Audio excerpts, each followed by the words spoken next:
मेरा सवाल अभय जी आपसे ये है, कानून आपने भी पढ़ा होगा, क्या आपको लगता है इसमें ऐसी कोई बात नहीं है जो किसानों की आगे इन द लॉन्ग रन जो है भलाई की तरह दिशा में काम करेगा? सब कुछ खराब है इसमें किसानों के लिए, कुछ भी उनकी बेहतरी के लिए नहीं है। मीनाक्षी, लंबे समय में पूंजीपतियों के हित साधने के लिए सिर्फ कानून लाया गया है। किसानों के लिए कुछ नहीं है इसमें? बिल्कुल नहीं। आप अब पूंजीपतियों टोटली रिजेक्ट करते हैं आप इसको, सब खराब है इस कानून में? बिल्कुल 100%। मीनाक्षी जी देखिए, मैं एक ही उदाहरण देता हूँ। मोदी सरकार ने किया है कि पूंजीपति असीमित मात्रा में संग्रहित कर लें। अब होता ये है कि आप पहले मेरे सवाल का क्लियर जवाब दीजिए अभय जी, आप टोटली रिजेक्ट करते हैं क्या इस कानून को? सब कुछ खराब है इसमें, कोई सुधार नहीं है हो सकता इससे?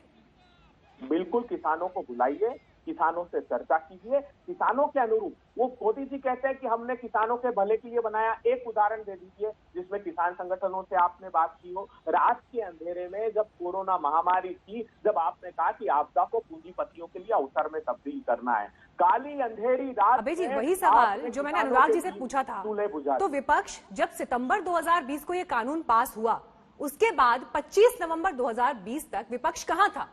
अगर इस कानून से इतनी दिक्कतें थी, आप समझ रहे थे कि ये पूंजीपतियों को फायदा पहुंचाएगा, किसानों के लिए कुछ नहीं है, तो इस अवधि में आप लोग कहां थे? देखिए मीनाक्षी जी, जब ये कानून लाया जा रहा था, जब 250 संगठन, देश के किसान संगठन, उनको सारे राजनीतिक दलों ने समर्थन दिया था। हमने तो हर संभव कोशिश की कि सदन में भी पास न हो पाए, लेकिन उन्होंने जो डिवीजन था हमारा, उसको नकार दिया और वॉइस वोट से अनैतिक तरीके से सदन में जीते और अनैतिक दबाव सड़क पर बना रहे हैं, किसानों को आतंकवादी बना रहे हैं। कितना घृणित बात है। वो अन्नदाता भाग्य विधाता किसान, जिसकी वजह से पूरा भारत। बीजेपी के प्रवक्ता हमारे साथ आएंगे, मैं उनसे इन तमाम पॉइंट्स पर जवाब लूंगी, लेकिन राजीव रंजन जी भी मौजूद हैं इस वक्त हमारे साथ। राजीव जी, ये कह देना कि भारत बंद का समर्थन अराजकता है, उत्तर प्रदेश के मुख्यमंत्री कह रहे थे, कई और मंत्रियों की तरफ से भी, सरकार के मंत्रियों की तरफ से इस तरह की बात आई, क्या ये जायज है? देखिए, सबसे पहले जब केंद्र सरकार की मंशा बिल्कुल साफ थी, जिन बिंदुओं पर कहीं कोई अंतर्विरोध है, कहीं द्वंद्व है, तो इसे हम टेबल पर सुलझा सकते हैं। तो मुझे लगता है इस बंद का आह्वान बिल्कुल ही अप्रासंगिक है। पहली बात, 3 नेताओं का मैं खासतौर पर उल्लेख करना चाहूंगा, चाहे वो अरविंद केजरीवाल जी हो, चाहे वो शरद पवार जी हो, या कांग्रेस के नेताओं, जिसमें राहुल गांधी जी से लेकर मनमोहन सिंह तक, सभी को मैं कहूंगा और सोनिया जी को भी मैं कहूंगा, एपीएमसी एक्ट को लेकर के क्या उनका दृष्टिकोण है। और शरद पवार जी ने जो 10 अगस्त 2010 को जो पत्र, 11 अगस्त 2010 को जो पत्र लिखा, बतौर कंज्यूमर अफेयर्स मिनिस्टर और एग्रीकल्चर भी उनका एक पोर्टफोलियो था, जिसमें जिन प्रोविजंस को लेकर के आज वो आंदोलन का समर्थन कर रहे हैं, उन्हीं प्रोविजंस को लेकर के उन्होंने राज्य सरकारों से बात की, बाकायदा पत्र लिख करके, और उस पत्र की प्रति भी मेरे सामने में उपलब्ध है।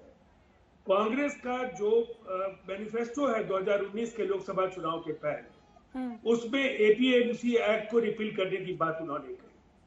ताजा जो निर्णय है, जिसमें 12 कांग्रेसी मुख्यमंत्रियों के साथ बातचीत के बाद कांग्रेस का निर्देश उन राज्यों में फ्रूट एंड वेजिटेबल्स को एपीएमसी एक्ट से बाहर करने की बात है। ठीक है, आऊंगी मैं अभी आपके पास, उनको कंप्लीट करने दीजिए। एक यूनिफाइड मार्केट और तमाम चीजों के तर्क दिए गए। मुझे ऐसा लगता है कि इस तरह के दोहरे मानदंड, और अगर परंपरागत रास्ते बिल्कुल ऐसे ही सही रहे होते, तो निश्चित तौर पर महाराष्ट्र समेत देश के अनेक राज्यों में किसानों की आत्महत्याएं बदस्तूर जारी नहीं रहती, मंदसौर में पुलिस फायरिंग की नौबत नहीं आती, पंजाब से लेकर के देश के ज्यादातर राज्यों में किसान जिन कठिनाइयों के शिकार हैं, वो स्थितियां बदल रही होती। लेकिन कहीं ना कहीं जो ये प्रावधान है, वो कानून का काला हिस्सा है, जिसकी वजह से किसानों की ये दुर्दशा हुई है।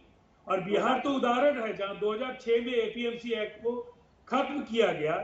हमारे यहाँ किसान आत्महत्या नहीं करते, हमारी निर्भरता बाजार पर नहीं, हमारी निर्भरता बैंकों पर नहीं, लेकिन किसान तो गरीब बढ़ रही है ना, मंडी खत्म कर दिया गया। अगर मंडी सिस्टम बिहार में खत्म कर दिया गया, मिल रहा है। राजीव जी, कृषि मंत्री ने पहले भी कही थी कि एमएसपी को लेकर नहीं, राजीव जी, अगर बिहार में मंडी खत्म हो गई, एग्जीक्यूटिव ऑर्डर, वहां पर बाजार खोल दिया गया, मंडी खत्म हो गई, तो फिर वहां पर किसान अमीर क्यों नहीं हुआ, समृद्ध क्यों नहीं हुआ किसान? वहां पर हालात तो किसान के वहां भी वैसे ही खराब है।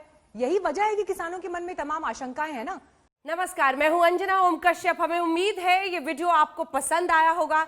लेटेस्ट खबरों के लिए यूं ही देखते रहिए आज तक, और इस वीडियो के पसंद आने पर लाइक, शेयर एंड सब्सक्राइब करना ना भूलें।